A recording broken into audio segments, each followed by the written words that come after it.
In the forests of Estonia, just 35 miles from Russia, British soldiers are digging in, building real defences in preparation for a war that must never happen.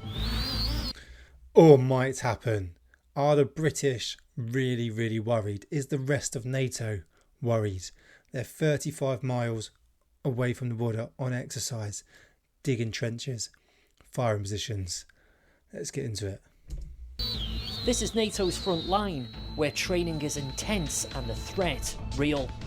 What happens here may be an exercise, but the mission is genuine, to deter aggression and be ready to defend Europe if needed. It's where preparation and purpose meet. This is NATO's Frontline, and it matters now more than ever.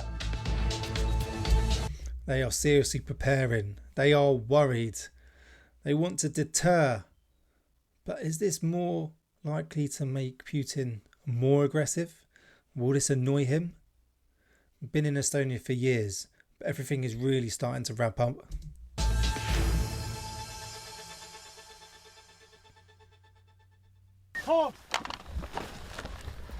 A lone figure approaches NATO's front line. It's unexpected, catching troops off guard.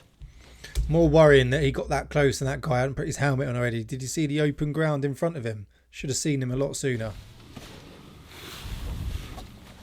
He's taken into custody, a surrendering soldier, a prisoner of war. But this is... See what I mean? They're even preparing for prisoners of war. You know, there's a serious threat here. A serious threat. Real. It's part of a vast NATO exercise, a full-scale test of the alliance's ability to defend Estonia from invasion. The thing about Estonia is this: it's all about deterrence. NATO maintains forces in the country permanently, but it needs to test its ability to bolster those forces with additional troops, and that's what's happening this week. BFBS Forces News was granted rare access to join British Army units deployed to the region. We met soldiers permanently stationed here under Operation Cabrit, and others rapidly deployed in response to a simulated attack by a hostile state. So we're here is... And this is what's going on in a minute. And this is what everyone's worried about. Gone are the days of Afghan and Iraq. They are completely gone.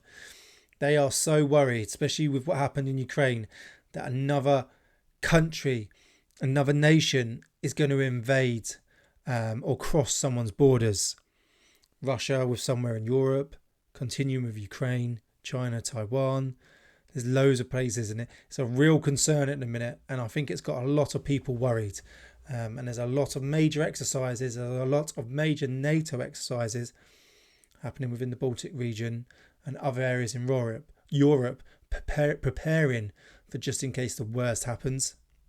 The NATO multinational battle group here in Estonia, here to show the UK's commitment to help the Estonian armed forces. So Hedgehog is a massive exercise that happens about once every 5 years, and it's the Estonian National Defence Plan, and obviously us as the multinational battle group, we sort of fit into the defence plan, and obviously us as the multinational battle group, we sort of fit into that. Anyone in the British Army will tell you that NATO is massively important. We understand that, and we're, I personally am very, very proud to be here. Supporting NATO as a whole, but particularly supporting the Estonians. They potentially have a big, they've got big worries about what might happen to them, and I'm happy to be here, and I'm sure everyone else is here too. In Tapa, we met UK personnel preparing to roll out into I'd love to hear the rest of the soldiers' thoughts on that. They're all happy to be there on a 6-month exercise. Most guys will be enjoying it, yeah. There's a lot of guys that just after a while want to get home. But it is an important role. There is a lot going on in the world at the minute. And basically, it's these guys that have got to do it. They might not be on these fighting tours now, these operations, but it's exercises like this that are just as important and just as serious and need to be taken seriously with the threats that are out there. British troops rotate through Estonia on 6-month tours, maintaining a continuous presence on NATO's eastern flank. And that's what they've got. Op Cabrit, an exercise. It's an exercise, but it's that maintaining that presence on the Eastern Front. They are maintaining that presence. They are making sure we've got soldiers, kit and equipment ready to go. And they're making it obvious. They're talking about it. Everyone knows they're there. But look, do people need to be concerned? So I've been in the army for 3 years now, with C Company 1 Mercian. We're based in Bulford, near Salisbury.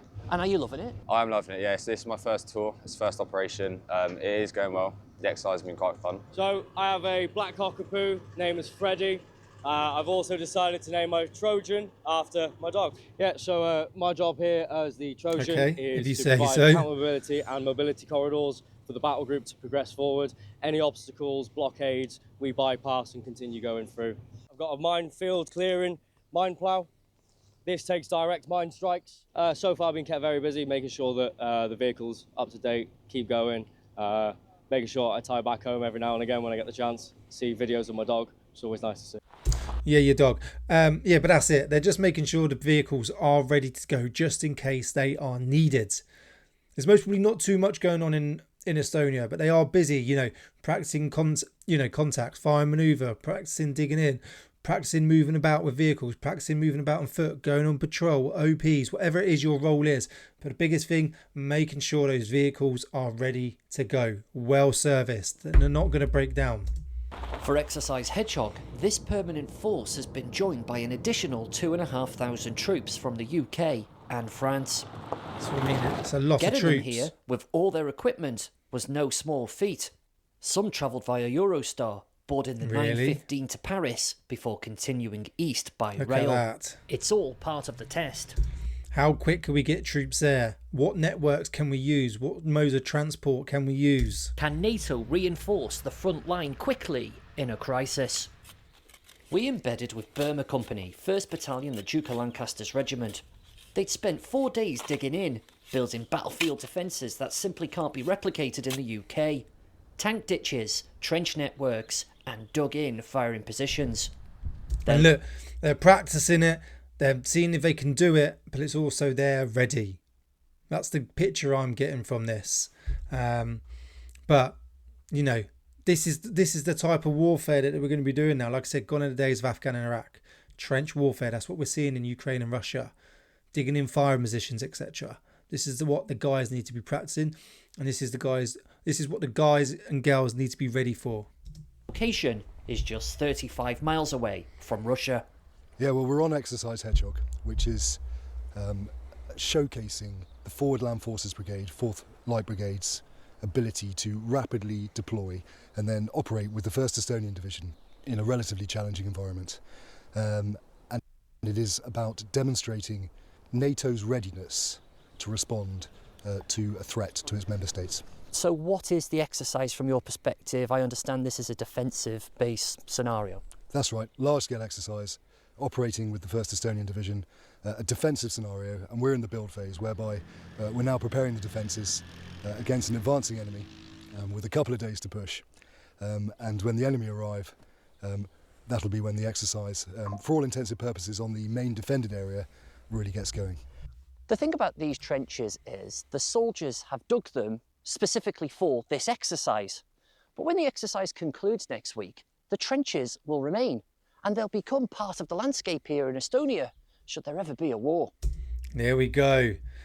The trenches will remain. Normally, you would fill in your shell scrape. You would fill in the trenches.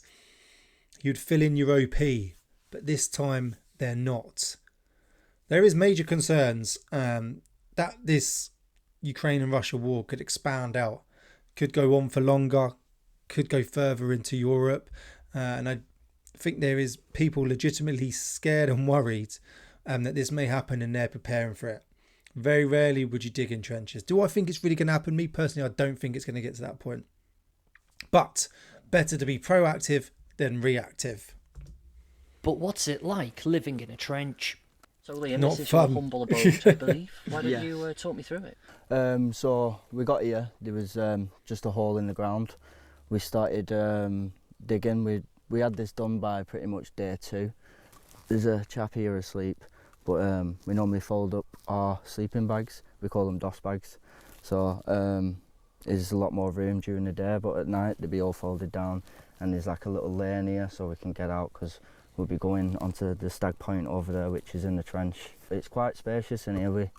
We was digging for quite a while to get all this room, so it took about 2 days, but with all the insulation and stuff, it's quite homely, so it's good. It's homely. Yeah, you need to make sure your kit and equipment is away. 1, because you lack on room. 2, you need to be on top of your administration to stop diseases, viruses, illnesses from spreading, stop you from losing your kit, stop you from breaking, no one standing on it, etc. So when you finish with it, pull it away. Very small room, very claustrophobic. Okay, you don't want loads of kit just here, there and everywhere lying about. Be careful with leaving food around, etc. An infantryman, isn't it? Yeah, definitely. Yeah, this is luxury for an infantryman. It really is. Really good. And going back to different types of warfare now, so it's good for the new guys coming through and even the more senior guys to do and train and work differently to how we would have 10, 15 years ago, 20 years ago. A machine gun position, which actually is overlooking a road where they expect the enemy to travel along at some point in the next 24 hours or so. Obviously, when that happens, this will let rip. This hybrid deployment, part exercise, part readiness mission, is giving Burma Company's OC a rare chance to see his troops operate in realistic, high-pressure conditions.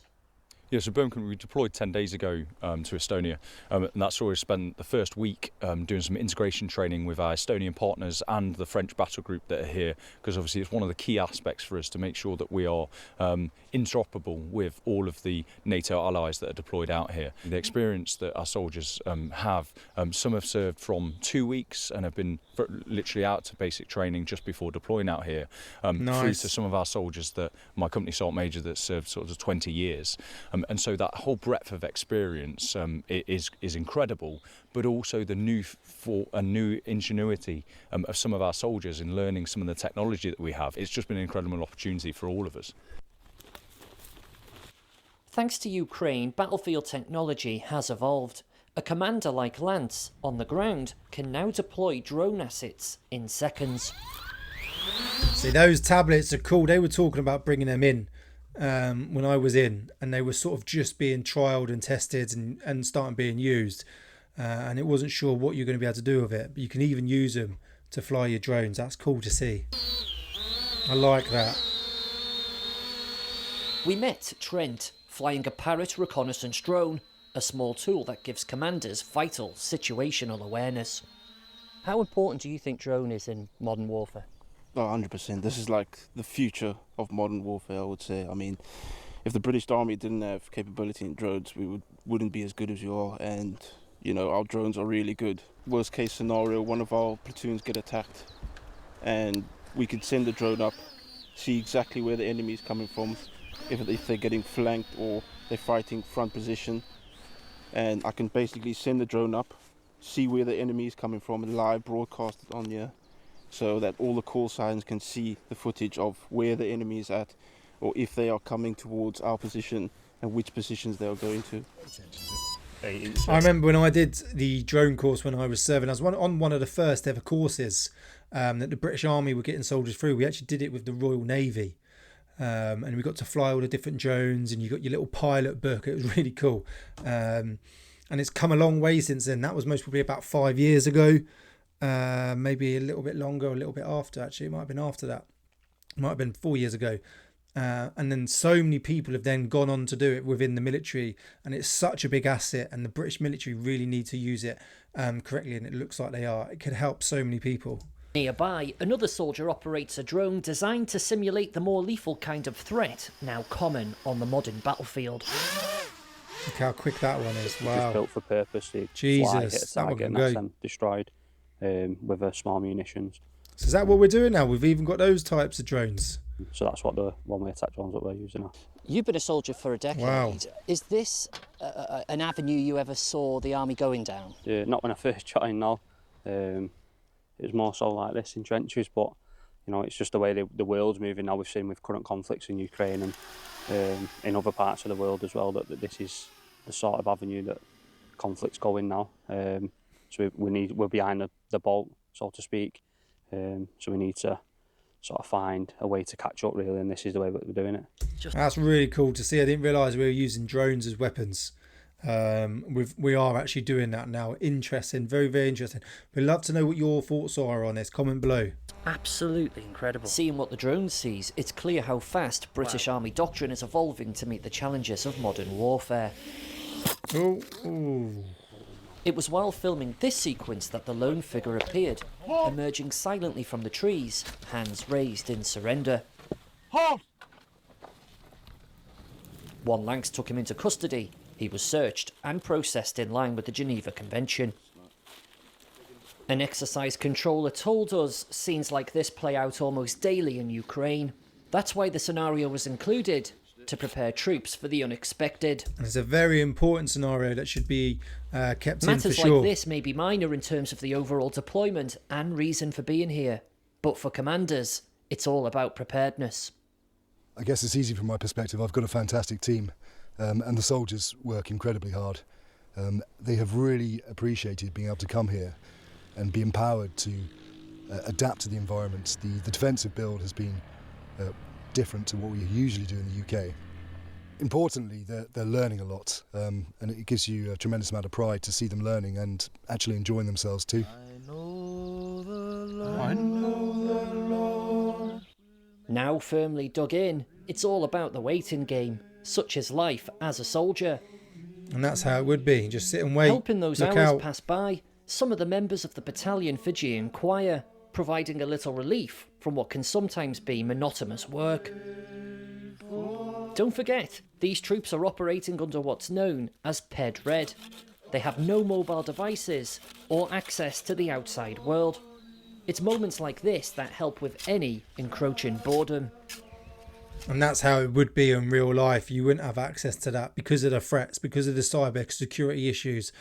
So that's the way the British military is going now. A lot of ops, a lot of exercises are going on. They're saying, get rid of your phone, you can't use it. You know, go to e-blueies or whatever they're called again. Write your letters. The Kingos have proven they can move fast, dig deep, and hold the line, not just as soldiers, but as family. Now as part of NATO's High Readiness Reserve, they stand ready to deploy at a moment's notice, because in preparing for war, they help prevent it. And through their readiness, they help secure peace. Exactly, being proactive instead of reactive. Are we ready? Possibly. Maybe we are ready. Hopefully it never comes to that stage, but maybe we are ready and we're preparing for it. We're getting things into position, kit and equipment, personnel, trenches, just in case it ever happens. Getting our foot in the door so we're not on the back foot. Very, very interesting. Let us know what your thoughts are, Norris. Thanks for watching. Don't forget to subscribe.